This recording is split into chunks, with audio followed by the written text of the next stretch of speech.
أما بعد السلام عليكم ورحمة الله تعالى وبركاته.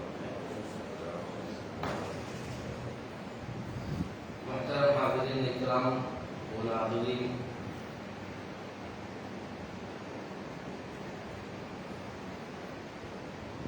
کل کے درس میں ہم نے حصے دکھوں کا آغاز کیا جس میں وضو کے مسائل کو پڑھا۔ سب سے پہلی چیز یہ ہے کہ جو لفظ وضو ہے اس کی ادائیگی واو کے پیش کے ساتھ ہے، یعنی وضو نہیں ہے، وضو ہے۔ اکثر ہم بولنے میں وضو وضو بولتے ہیں، حالانکہ وہ واو کے اوپر پیش کے ساتھ چلے، وضو، واو پیش وہ وضو کی طرح۔ تو وضو کی چار چیزوں کے مطابق جو فرض ہے، پھر ہم نے پڑھا جو ہر ایک مسلمان کو یاد ہونا لازم و ضروری ہے، کیونکہ وضو ایک ایسا عمل ہے کہ جس کے ذریعے سے بندہ اپنی نماز کو مکمل کرتا ہے، شروع کرتا ہے، اور اسی بندے کی نماز کامل ہوتی ہے جو بندے کا وضو درست ہوتا ہے۔ اور جو کوئی بندہ وضو میں کوتاہی کرے اور درست طریقے سے وضو نہ کرے تو ایسے بندے کی نماز ہی نہیں ہوتی۔ مشہور حدیث پاک ہے الوضوء مفتاح الصلاۃ، کہ وضو نماز کی کنجی ہے۔ تو کنجی ہوگی تو تبھی تو تالا کھلے گا اور ہم اندر داخل ہو پائیں گے۔ تو اچھا وضو ہوگا تو تبھی تو نماز شروع ہوگی، تبھی تو ہمیں نماز پڑھنے کا ثواب دیا جائے گا۔ تو چار چیزیں وضو کے جو فرض ہے وہ منہ دھونا، دونوں ہاتھ کونیوں سمیت دھونا، چوتھائی سر کا مسح کرنا، دونوں پاؤں ٹخنوں سمیت دھونا۔ اسی طریقے سے آج کے بیان میں اور اس کے ساتھ ساتھ مکمل وضو کا طریقہ بھی ہم نے پڑھا، اسٹیپ بائی اسٹیپ کس طریقے سے وضو کرنا سنت ہے اور اس کے اندر کیا کیا مستحبات ہیں وہ بھی ہم نے کل پڑھ دیا الحمدللہ۔ پھر اس کے آگے بتایا گیا کہ وضو کے درمیان اور وضو کے بعد کلمہ شہادت اور درود شریف پڑھنا باعث ثواب ہے۔ بہتر تو یہ ہے کہ وضو کی خاص دعائیں یاد کر کے پڑھیں۔ ویسے تو وضو ایک ایسا عمل ہے جس کے اندر کی مکمل خاص دعائیں، مثال کے طور پر دونوں ہاتھ گھٹنوں تک دھوتے وقت کی دعا، کلی کرتے وقت کی دعا، ناک میں پانی چڑھاتے وقت کی دعا، چہرہ دھوتے وقت کی دعا، ہاتھ دھوتے وقت کی دعا، سر کا مسح کرتے وقت کی دعا، پیر دھوتے وقت کی دعا، ہر عضو کو الگ الگ دھوتے وقت کی دعا۔ اب مکمل طور پر عربی میں تو ہم دعا یاد کرنے سے رہے، تو کم از کم اتنا تو کرے کہ جو اردو کا اس کا ترجمہ ہے آسان الفاظ کے ساتھ وہ پڑھے۔ جیسا مثال کے طور پر کلی کرتے وقت کی دعا بتائی دیکھیے، کلی کرتے وقت ہم نے یہ دعا کرے کہ اے اللہ کل مجھے وضو کی دست مبارک سے جامع کوثر عطا فرما۔ جب ناک میں پانی ڈالے تو دعا کرے کہ اے اللہ جنت کی خوشبو عطا فرما، جہنم کی بدبو سے حفاظت فرما۔ چہرہ جب دھونے لگے تو دعا کرے کہ اے اللہ بروز محشر میرے چہرے کو روشنی عطا فرما۔ اسی طریقے سے سر کا مسح کرے تو دعا کرے کہ اے اللہ بروز قیامت جب کسی کا سایہ نہ ہو میرے سر پر تیرے عرش کا سایہ عطا فرما۔ جب پیر دھونے لگے تو دعا کرے کہ اے اللہ پل صراط سے بجلی کی طرح گزرنے کی توفیق عطا فرما۔ ہاتھ دھونے لگے، دایاں ہاتھ دھوئے تو دعا کرے کہ اے اللہ میرا نام اعمال سیدھے ہاتھ میں عطا فرما۔ بایاں ہاتھ دھوئے تو کہے کہ اے اللہ بائیں ہاتھ میں نام اعمال ملنے سے میری حفاظت فرما، کیونکہ نشانی بتائی گئی کہ جو قیامت کے دن کامیاب بندہ ہوگا اس کے لیے سیدھے ہاتھ میں نام اعمال ملنا یہ نشانی ہوگی کہ وہ کامیاب ہے، اور بائیں ہاتھ میں نام اعمال ملنا یہ نشانی ہے کہ یہ ناکام ہے، جہنم میں جانے والا ہے۔ تو ہر جتنے مرتبہ ہم وضو کریں گے یہ ہم دعائیں کرتے جائیں گے تو ہمارے کوئی نہ کوئی دعا قبول ہو، تو اس کا اہتمام کرنا چاہیے۔ مزید بتایا گیا کہ وضو کے اعضاء منہ، ہاتھ، پاؤں وغیرہ پر چربی وغیرہ یا کوئی چیز لگی ہو تو وضو سے پہلے اس کو دور کرنا، اور انگلی میں انگوٹھی وغیرہ ہو تو اس کو پھیرنا، ہلانا، حرکت کرنا۔ اسی طریقے سے خواتین چوڑیاں وغیرہ یا کوئی اور چیز پہنی ہو تو اس پہ بھی حرکت دینا۔ کیونکہ بال برابر بھی جگہ خشک رہ جائے گی تو وضو نہیں ہوگا. بال برابر بھی جگہ. اسی طریقے سے بتایا گیا کہ وضو کے مکروہات میں یہ ہے کہ زور سے منہ پہ پانی مارنا مکروہ ہے، آہستہ سے پانی. اچھا، چہرہ دھوتے وقت بھی یہی بتایا گیا کہ جب ہم چہرہ دھوئے تو پانی کو لے کر اوپر سے نیچے کی طرف ڈالیں، ایسا نہ مارے. ہاتھ میں پانی لے لیں اور پیشانی کی طرف سے چھوڑتے ہوئے آپ ملتے جائیں. تو آپ دیکھیں کہ کم پانی میں بہترین طریقے سے آپ کا فیس واش ہو جائے گا، چہرہ دھل جائے گا کم پانی میں. ہم یہ اس طریقے سے پانی لے کے ڈالیں گے تو بہت زیادہ پانی تو نیچے گر جائے گا، کپڑوں پہ گر جائے گا، دوسری جگہ پہ، مگر چہرے پہ زیادہ پانی نہیں آئے گا. تو آسان اور صحیح طریقہ یہی ہے، سنت طریقہ کہتے ہیں ہم، کہ ہاتھ میں پانی لے اور پیشانی کی طرف سے پانی کو چھوڑے. جیسا کہ ہاتھ دھونے کے تعلق سے میں نے پھر عرض کیا کہ جب ہاتھ دھونا ہو تو اس طریقے سے لے کے ہاتھ نہ دھوئیں، بلکہ پانی لے کے اس طریقے سے ڈالیں، یا پھر ٹوٹی کے نیچے ہاتھ رکھ کے اس طریقے سے کونی کے پاس سے پانی، یعنی اونچائی سے ڈھلان کی طرف پانی جانا چاہیے.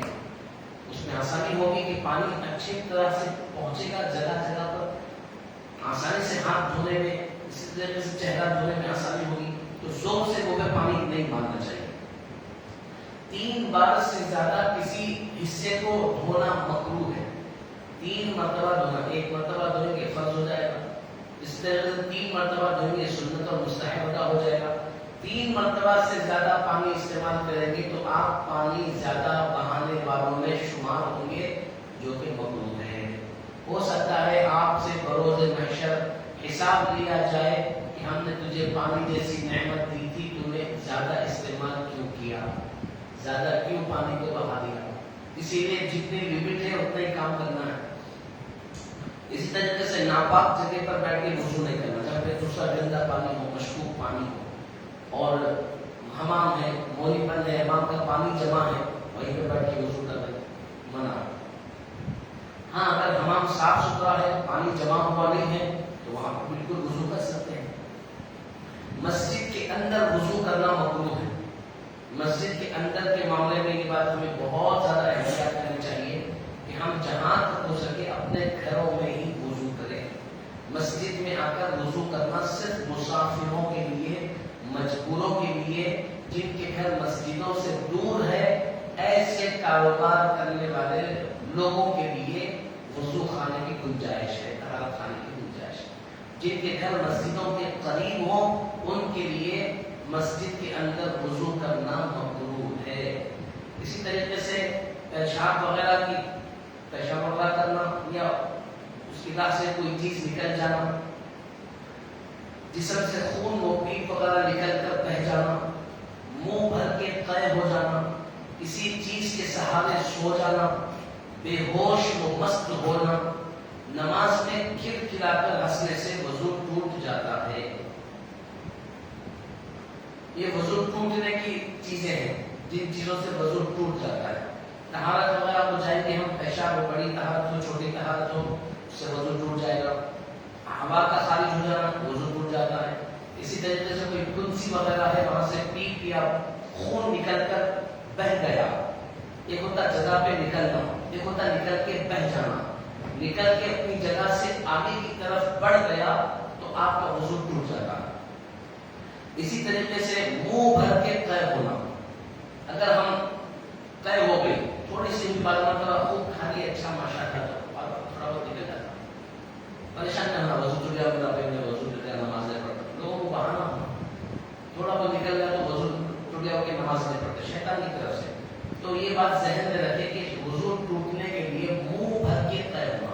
آپ کے پاس وضو ہے اور آپ خود فیصلہ کرتے ہیں میرا وضو ٹوٹ گیا، نماز چھوڑ دینا، یہ کہاں کی عقل مندی اور انصاف کی بات ہے. جب آپ کا وضو برقرار ہے تو آپ اپنی کم علمی کی وجہ سے باقی رہنے والے وضو کو ٹوٹنے کا فتویٰ دے رہے ہیں. تو لہٰذا وضو کب ٹوٹتا جب منہ بھر کے قے ہونا. اچھا، بعض مرتبہ کیا ہوتا ہے تھوڑی تھوڑی قے ہوتی، ایک ساتھ منہ بھر کے نہ ہوتی. تو بھی فرمایا گیا کہ جب تھوڑی تھوڑی قے ہو تو اگر اندازہ لگائے کہ جتنی قے ہوئی وہ پوری منہ بھر کے ہو سکتی ہے کیا، اگر منہ بھر کے ہو سکتی ہے تو پھر دوبارہ وضو کریں گے.